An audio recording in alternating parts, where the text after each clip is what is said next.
मित्रों, हमारे देश पर विदेशी आक्रांताओं ने हजारों वर्ष शासन किया है, जिन्होंने अपनी दरिंदगी और काली करतूतों की अमिट छाप छोड़ी है, जो आज भी हमारे दिलों पर टीस बनकर उभराती है। इन्हीं काली करतूतों में से एक लोमहर्षक दास्तान राजा पूरनमल और उनकी बेटी के साथ गुजरी। उस समय बेटी की उम्र मुश्किल से 15 वर्ष रही होगी जब यह घटना घटी। वह एक राजा की बेटी थी, इसलिए उसके सपनों में कोई राजकुमार ही आता होगा, खुशहाल भविष्य ही तैरता होगा और सुख का ही बसेरा रहा होगा। लेकिन उसे अपने कल के बारे में कोई अंदाजा नहीं था। कुछ और ही विधि ने निर्धारित कर रखा था। दिल्ली से चला एक बर्बर कौम का दरिंदा, जो उसके लिए नरक का पैगाम लेकर आने वाला था, उसे बेश्या बना दी जाने वाली थी, और वह भी नगर बधू नहीं बल्कि सैनिकों की जिस्मानी भूख के लिए इस्तेमाल होने वाली एक नर्म गोश्त। यहाँ कोई कल्पना से भरी खुगली कहानी नहीं है, बल्कि इतिहास के पन्नों में दर्ज बड़ी दर्दनाक दास्तान है, जो आज भी आपको उनके आंसू रोने पर विवश कर देगी। यहाँ जिस राजा की बेटी की बात हो रही है, वे महाराज थे राजा पूरनमल। उन्होंने अपनी रानी का सिर तो काट दिया ताकि वे अफगान दरिंदे शेरशाह के हत्थे न चढ़ें, लेकिन अपनी बेटी और बेटों को नहीं मार पाए। और फिर उस निरपराध राजकुमारी और 2 अबोध राजकुमारों के साथ जो हुआ, वह इतिहास में एक दर्दनाक सरहन के साथ दर्ज किया गया। तो आखिर राजा पूरनमल ने अपनी रानी का सर क्यों काटा? शेरशाह ने धोखे से रायसेन के किले को कैसे जीता? और पूरनमल की अबोध बेटी के साथ क्या क्या हुआ? यह सब आपको इस ऐतिहासिक दर्द भरी दास्तान में देखने को मिलेगा। तो बने रहें इस दर्दनाक घटना के साक्षी बनकर हमारे साथ इस ऐतिहासिक लेख के अंत तक, और सब्सक्राइब कमेंट करके बेल आइकन दबाना न भूलें, और इस त्रासदी को मित्रों में शेयर अवश्य करें। धन्यवाद। नमस्कार, मैं रणवीर सिंह लोटस एंटरटेनमेंट में आपका हार्दिक स्वागत करता हूं। मित्रों, बिहार का एक छोटा सा अफगान वंशी सरदार, जो आज दिल्ली का सुल्तान बन चुका था। दिल्ली का सुल्तान बनते ही शेरशाह ने वही किया जो इनके पूर्वज किया करते थे, यानी राज्य का विस्तार करना प्रारंभ कर दिया। और इसी प्रकरण में 1542 ईस्वी में इसने मालवा के किले पर अधिकार कर लिया। जब शेरशाह ने मालवा के किले पर अधिकार कर लिया, तो उसे चंदेरी के किले की याद आई। अब चंदेरी के किले पर रायसेन के राजा पूरनमल का अधिकार था। शेरशाह ने अपने सरदार शुजात खान को पूरनमल के पास भेजा। 1543 ईस्वी में शेरशाह और पूरनमल के बीच एक समझौता हो जाता है, क्योंकि पूरनमल जानते थे कि वे दिल्ली की सेना से सीधे टकराकर जीत नहीं सकते। उनका राज्य बहुत छोटा था, और चंदेरी के युद्ध में वे अपने ही राज्य में गृह युद्ध भी झेल चुके थे। इन्हीं सब कारणों से वे नहीं चाहते थे कि किसी भी तरह का खून खराबा हो, और जब जीत उन्हें सामने से दिख नहीं रही थी, तो उन्होंने शेरशाह के साथ समझौता करना ही सही समझा। 1543 ईस्वी में वे दिल्ली गए और अपने भाई चतुर्भुज को शेरशाह के दरबार में छोड़कर रायसेन के किले में वापस आ गए। पूरनमल ने शेरशाह से समझौता तो कर लिया था, और शेरशाह ने भी चंदेरी के किले को पूरनमल के अधीन ही रहने दिया। लेकिन चंदेरी के मुसलमान पूरनमल के अधीन नहीं रहना चाहते थे। उन्हें लग रहा था कि दिल्ली पर जब अपना शासन है, तो क्यों ना दिल्ली का सुल्तान यहाँ का भी शासन हाथ में ले ले। इसी कारण से चंदेरी के मुसलमानों ने एक बार फिर से जाकर शेरशाह को भड़काया और कहा कि यहाँ का राजा हमारे प्रति भलाई गलत व्यवहार करता है। वह हमें अपनी मान्यताओं के हिसाब से नहीं चलने देता। यहाँ के कानून में शरीयत का पालन नहीं होता है, इसलिए आप चंदेरी में आकर हमें बचाइए। वास्तव में शेरशाह जिस वंश से आता था, वहाँ पर मैत्री, समझौता, वफादारी, इन शब्दों का कोई मायने नहीं था।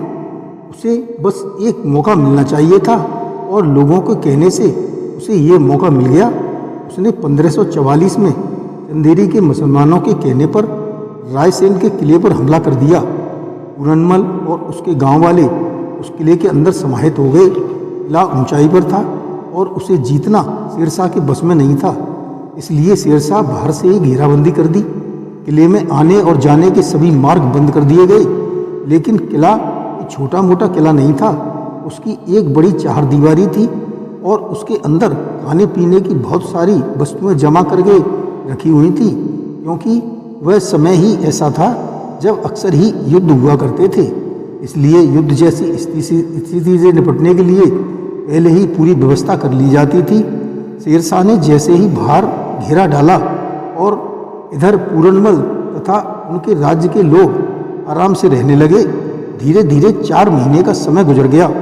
शेरशाह को समझ में नहीं आ रहा था आखिर पूरनमल के इस किले को कैसे जीता जाए। कहते हैं कि उसने तांबे के सिक्कों को गलवा करके तोपें बनवाई और उसने उस किले पर उन तोपों से आक्रमण किया, लेकिन फिर भी वह किला नहीं टूट पाया।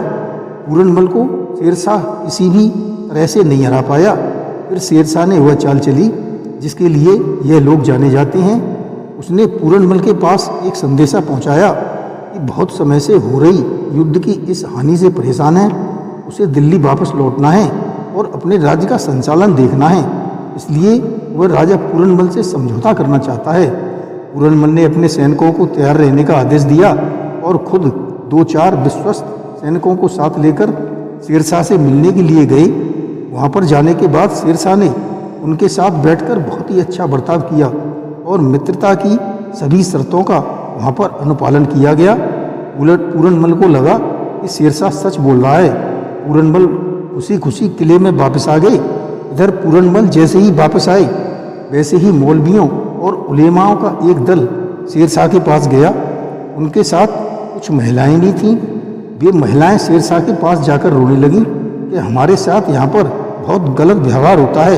यह राजा और इसके सैनिक हमारे ऊपर बहुत अत्याचार करते हैं।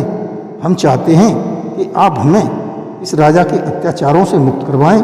इसके साथ ही उलेमाओं ने पूरनमल की मृत्यु का फतवा जारी कर दिया और शेरशाह से कहा कि इस फतवे को लागू करवाना तुम्हारी जिम्मेदारी है, क्योंकि तुम हमारे सुल्तान हो और हम उलेमा हैं। एक तरह से हम धर्म के ठेकेदार हैं। हम जो कहेंगे उसको लागू तुम ही करवाओ। शेरशाह एक बार फिर उनकी बातों में आ गया। इधर पूरनमल अपने किले में गए और वहाँ जाकर उन्होंने घोषणा कर दी कि शेरशाह से समझौता हो गया है, अब हम सब बाहर निकल सकते हैं और वे सब किले से बाहर आकर उत्सव मना सकते हैं। सभी लोगों में हर्ष की एक लहर दौड़ गई। वे 4 महीने से एक छोटी सी जगह पर बंद थे और वे स्वतंत्र होना चाहते थे, खुले में उत्सव मनाना चाहते थे। इसलिए पूरनमल के राज्य के सभी लोग जो किले में उपस्थित थे वे सब बाहर इकट्ठा होने लगे। किले के बाहर बड़े से मैदान में उत्सव मनाने की तैयारी होने लगी। टेंट लग गए थे, वहाँ पर सभी खुश थे और स्वतंत्रता का उत्सव मना रहे थे। तभी शेरशाह की सेना अपने पूरे लश्कर के साथ आ पहुंची। पूरनमल के सैनिक असावधान थे क्योंकि वे तो खुशियां मनाने में व्यस्त थे। पूरनमल साफ समझ गए कि उनके साथ छल हुआ है। अब उनके पास कोई चारा नहीं था। वे अपने टेंट में रानी रत्नावली के पास पहुंचे और कहा, अब हमें क्या करना चाहिए? तो रत्नावली बोली, आप स्वयं जानते हैं कि दिल्ली के यह दरिंदे अपनी जीत के बाद हारने वालों की स्त्रियों के साथ कैसा व्यवहार करते हैं। ये वैसी हैं और ये इंसान नहीं है। इन्हें मनुष्य समझना मनुष्यता की सबसे बड़ी भूल होगी। राजा अपनी रानी की इस बात से पूरी तरह सहमत थे। उनके सामने और कोई चारा नहीं था। रत्नावली ने हंसते हुए कहा, यह जीवन आपके लिए है। आपके बिना यह जीवन रहे इसका कोई फायदा नहीं। राजा भी जानते थे कि अब मृत्यु की घड़ी नज़दीक है, शहादत का समय आ गया है। वे नहीं चाहते थे कि उनके बाद उनकी पत्नी के साथ कोई दुर्व्यवहार हो। उन्होंने तलवार निकाली और सबसे पहले रानी रत्नावली का गला काट दिया। उनके ऐसा करते ही राजपूत सैनिकों के रक्त में उबाल आ गया। उन्होंने भले ही असावधान थे, लेकिन वीरता उनके रग रग में बसती थी। उनकी नसों में अंगारे दहकते थे।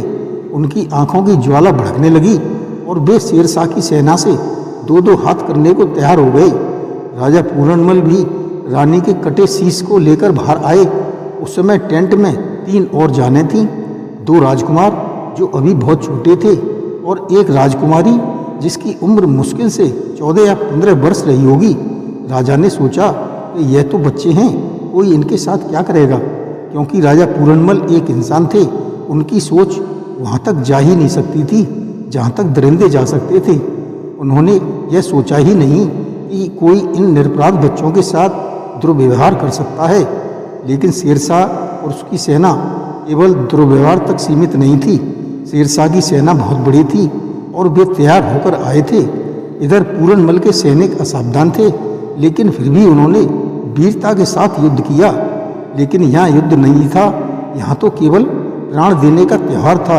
यहाँ अपनी आन पर मरने का एक ऐसा उत्सव था जिसमें गुलाल की जगह खून उड़ाए जा रहे थे और सिर कटाए जा रहे थे। शेरशाह की सेना उन तंबुओं में घुसी जहाँ बच्चे, स्त्रियाँ और बूढ़े थे। सभी पुरुषों को एक एक करके काट दिया गया, चाहे वे बच्चे हों या बड़े हों, और नौजवान तो पहले ही युद्ध में मारे जा चुके थे। बच गईं स्त्रियाँ और बच्चियाँ। चूँकि पूरनमल राजा थे, इसलिए उनके टेंट में शेरशाह स्वयं गया और वहाँ पर उसे मिली तो रानी की सरकटी लाश और 3 अबोध जिंदगियाँ। शेरशाह उस समय अपनी उम्र के आखिरी पड़ाव में था, फिर भी उस दरिंदे को दया नहीं आई। उसने दोनों राजकुमारों का वहीं कत्ल करवा दिया और उस अबोध बच्ची को सैनिकों में फेंक दिया।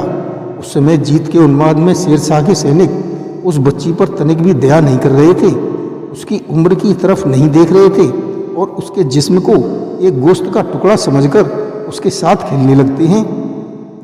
बच्ची उन सैनिकों के हाथ में कठपुतली की तरह घूमती रही और उस मासूम राजकुमारी को बुरी तरह से रौंदा गया।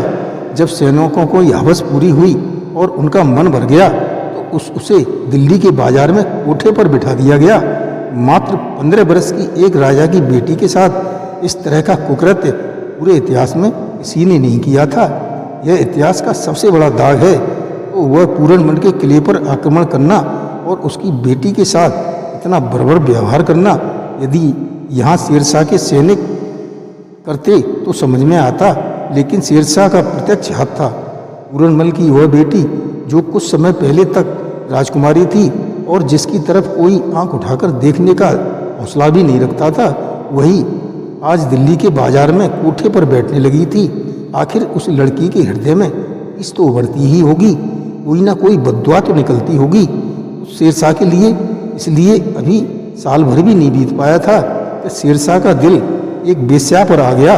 और यहाँ वेश्या नर्तकी कालिंजर की थी। कालिंजर का किला अपनी मजबूती के लिए पूरे एशिया में प्रसिद्ध था। उस समय वहाँ पर कीरत सिंह नाम के राजा राज्य करते थे। उन्हीं के राज्य में एक नर्तकी थी जिसकी सुंदरता की प्रसिद्धि पूरे भारतवर्ष में फैली हुई थी। बूढ़े शेरशाह का दिल उस नर्तकी पर आ गया था और उसने कीरत सिंह के सामने प्रस्ताव भिजवाया कि इस नर्तकी को दिल्ली के हवाले कर दिया जाए। लेकिन कीर्ति सिंह ने उस नर्तकी को देने से साफ मना कर दिया। उसे अपने किले पर भरोसा था। वह जानता था कि शेरशाह कभी जीत नहीं पाएगा। शेरशाह भी अपने अहंकार में भरा हुआ था। शेरशाह ने उसी समय कालिंजर के किले को जीतने का फैसला किया और 1544 ईस्वी के अंत में उसने कालिंजर पर हमला कर दिया। कहते हैं कि शेरशाह ने कालिंजर के किले को जीतने के लिए भरपूर दम लगाया। उसने वहाँ अपना पूरा तोपखाना इकट्ठा कर दिया। उसने एक ऐसी मीनार बनवाई जो किले से भी ऊंची थी और फिर उसी मीनार पर रखकर वह तोप से गोले दागता। एक बार वह उस मीनार पर चढ़कर उस तोपखाने का निरीक्षण कर रहा था कि एक गोला कालिंजर किले की मजबूत दीवार से टकराकर वापस लौटा और उस तोपखाने पर ही गिर पड़ा, जिससे कि एक भयानक विस्फोट हुआ और शेरशाह मौत के मुंह में समा गया। दूसरी तरफ एक अलग तरह से बताया गया है। 1544 में सम्राट कीर्ति सिंह द्वितीय ने चंदेल के बघेल राजा बीरभान को शरण दी थी। बीरभान मुगलों के मित्र थे, इसलिए वे शेरशाह उनसे नाराज रहता था। उनको शरण देने के कारण कीर्ति सिंह से भी शेरशाह की दुश्मनी हो गई और उनसे बघेल को आत्मसमर्पण कराने के लिए कहा तथा कीर्ति सिंह पर इसे करने के लिए दबाव बनाया। लेकिन कीर्ति सिंह ने मना कर दिया। इसलिए शेरशाह ने कालिंजर पर हमला कर दिया। लेकिन दुर्जय सुरक्षा का सामना करते हुए उसने इसकी दीवारों को तोड़ने का प्रयास किया, लेकिन एक तोप की बमबारी के दौरान एक विस्फोट हुआ जिसके परिणाम स्वरूप शेरशाह घायल हो गया। हालांकि वह खुद सुबह तक स्वस्थ हो गया, लेकिन खुद को चंदेल की भीषण जवाबी हमले का सामना करने के लिए तैयार नहीं कर पाया। महाराज कीर्ति सिंह ने इस दृढ़ प्रयास को नेतृत्व किया और एक चरम संघर्ष में उन्होंने शेरशाह को हरा दिया और उसे बंदी बना लिया। और जैसे ही जैसे शाम की छाया लंबी होती गई, महाराज कीर्ति सिंह ने एक क्रूर निर्णय लिया।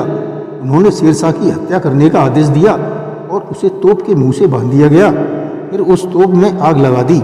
इस प्रकार शेरशाह कालिंजर के किले को घेरने चला था और उसी किले ने उसकी जान ले ली।